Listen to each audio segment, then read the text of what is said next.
Em um podcast recente, Louise Barsi, que é filha de um investidor lendário chamado Luiz Barsi, que inclusive começou a sua carreira humilde lá na década de 50 como investidor autodidata e foi emergindo e agora tem aí como figura lendária no meio dos investimentos. Então a filha dele acabou aparecendo num podcast. Claro, né, filha de bilionário, acabou despertando então o interesse de qual seria o critério de uma bilionária para se relacionar. Eu comento aqui bastante que precisamos tirar da cabeça esse pensamento de que o dinheiro na vida de muitas mulheres resolve tudo. Na verdade, o dinheiro é comum de se resolver muita coisa para homens e para mulheres num país como o nosso. E geralmente, quando você consegue resolver os primeiros problemas mais emergenciais que o dinheiro pede, você começa a olhar para outros critérios de longo prazo no parceiro para além de custo, grana e do que tem a oferecer com relação a bens materiais e tudo mais. Será que a Louise vai se encaixar nessa definição um pouco mais elevada de consciência de que tipo de homem ela busca para se relacionar ou não? Se não ganhar acima de mim, eu nem olho na cara. Bom, vamos conversar um pouco sobre isso aí. Lu, você se casaria com um homem abaixo do seu nível social? Ai, gente, que pergunta difícil. Pode ser Não, sincero, porque assim, eu acho que hoje a gente não precisa, né? Eu, se fosse mulher, vou ser bem honesta. Bem honesto, na verdade. O André interrompendo, daí Não, eu já quero deixar muito tranquilo pra responder da forma mais sincera. Eu, se tivesse um nível social muito bacana, cara, eu acho que eu não teria um relacionamento com um cara que tá ali, sabe? Começando, ou um cara que não tem a mesma ideologia que eu, os mesmos sonhos e tal. vamos lá. O que eu acho que é muito importante é, de novo, você ter um alinhamento de futuro, você vê se a pessoa é trabalhadora, esforçada, qual é a índole, se é uma pessoa íntegra, se tem valores. Eu acho que isso é o que é mais importante.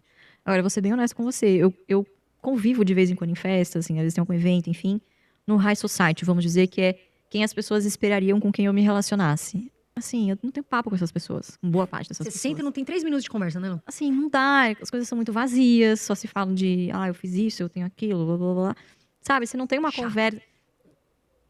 Entende? Então, assim, sim, teria sim. O meu pai, por exemplo, a minha mãe não era rica, não era de família rica quando eles se casaram, assim, ele não era bilionário, mas ele já tinha algum reconhecimento no mercado.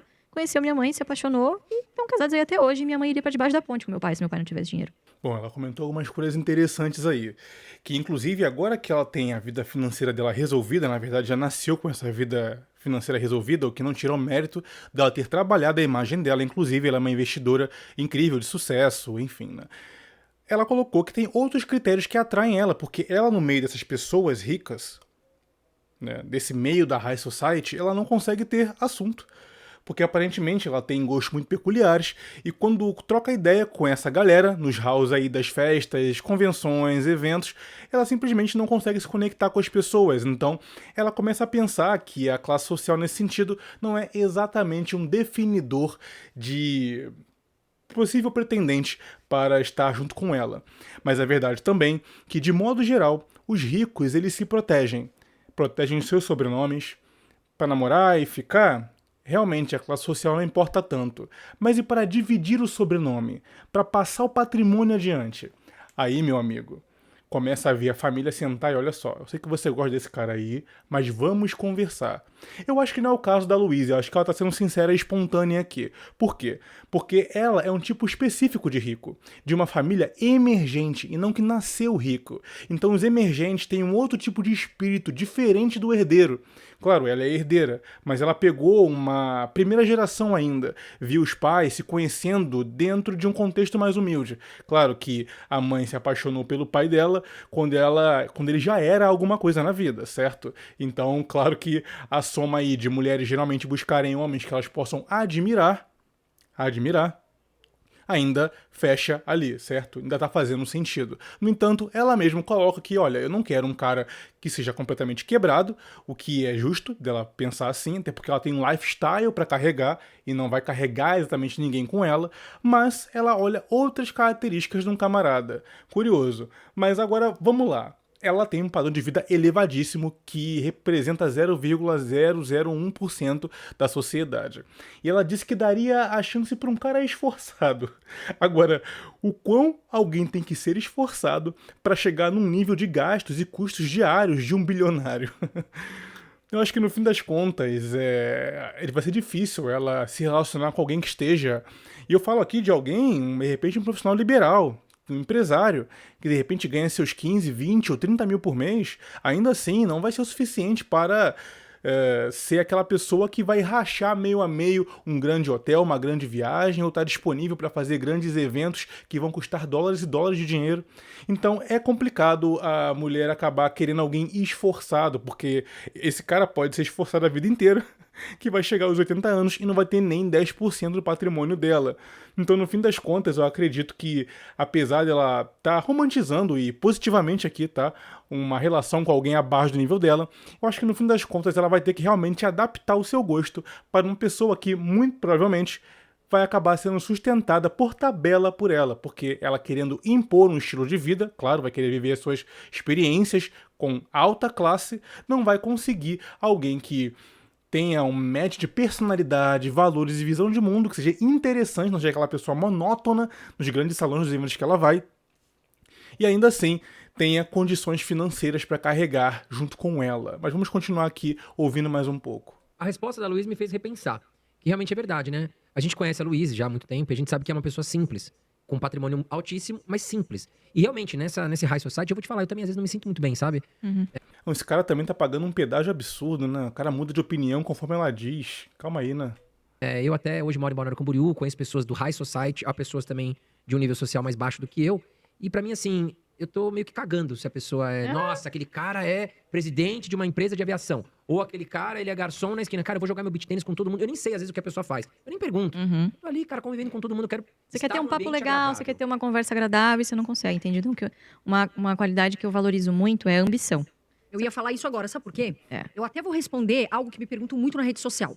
Carol, você casaria, e perguntam muito pra mim, você casaria com um homem, né, de nível social baixo? E a minha resposta é, depende. Por que depende? Se a pessoa, ela tem um nível social abaixo do nosso, porém, ela é ambiciosa, ela é trabalhadora, você vê que é aquela pessoa visionária, que quer crescer, eu acho válido. Acho super válido, não vejo problema nenhum. A pessoa tá num nível social mais abaixo, a gente passou um momento delicado, enfim, sim. Agora, se é aquela pessoa que tá, eu tô sendo sincera aqui, tá, Lu? Se é aquela pessoa que tá num nível social baixo, porém, ela não pensa em crescer, Ah, não. porque eu não gosto de gente acomodada. Eu não suporto homem acomodado. Então, não. A resposta é não. Porque tem um pessoal que quer crescer, mas tem um pessoal que quer ficar na bota dos outros. Até com mulheres a gente vê isso. Então, essa resposta é exatamente isso. Pra quem me pergunta, fica aqui. Depende, tá? Tem que ser ambicioso. O homem tem que ser trabalhador. O homem, por característica, ele é provedor, né? Então, acho que é mais ou menos isso que você quer falar, não é, Lu? Assim? Engraçado, né? Inclusive, essa apresentadora, ela é uma ex-paniquete, certo? Então, trabalhava com o corpo, com a mídia, com toda a indústria do sex appeal, dentro da indústria da TV aberta na época, certo? E é curioso ela colocar o papel do homem e da mulher tão sectário assim, depois de ter tido uma carreira onde não é nada tradicional de se colocar e de se expor na realidade, né? Mas tudo bem, é direito dela exigir aquilo que ela quiser. Agora, a mulher, qual é o papel dela? Certo? Porque sempre que se coloca ambição na mesa, é sempre essa coisa meio efêmera, certo? Ambição quer dizer que toda a população brasileira, olhando para o mundo real, não tem ambição, já que a maioria ganha ali seus 2 salários mínimos no máximo, em média, certo? Então, basta querer para ficar rico, certo? E as conexões? E as oportunidades, né, que surgem na vida da pessoa. E o escrúpulo, já que, inclusive, ela fez a fama dela dentro de um ambiente que muitas mulheres não cruzariam essa barreira, que é usar o corpo para se promover e depois fazer parte da sua riqueza dentro desse meio. E agora se colocando ali como uma mulher que quer um homem conservador, né? Um homem que é provedor e tudo mais. Então eu acho que dentre as que estão ali na mesa, a Luísa Bassi acabou colocando bem mais uma conversa humanizada sobre o que busca de um homem. Apesar de, claro, qualquer camarada aí médio na sociedade, dificilmente, por mais esforçado e ambicioso que seja, irá alcançar o 0,0001% para ser o olho de admiração de uma mulher que tem uma percepção tão definida assim do que deve fazer um homem e deve fazer uma mulher. Eu imagino uma milionária ou bilionária tendo que ir para tal lugar e acabar falando: amor, vamos rachar a gasolina do jatinho, 10 mil para cada um, beleza? O cara vai olhar: olha, querida, 10 mil metade no faturamento no consultório. Será que você pode ir dessa vez? E dessa vez acaba sendo quase sempre, porque o padrão de vida é extremamente diferenciado entre um e outro. Então eu acho muito difícil esse lance do pobre esforçado acabar caindo no radar de mulheres como essa, principalmente o da apresentadora, que foi mais categórica qual é o papel do homem, né? Prover, proteger, guiar e tudo mais, inclusive financeiramente, né? Ela colocou ali o lance da ambição. Ó, uma hora você vai ter que chegar até meu nível. E aí? Dá os seus pulos aí.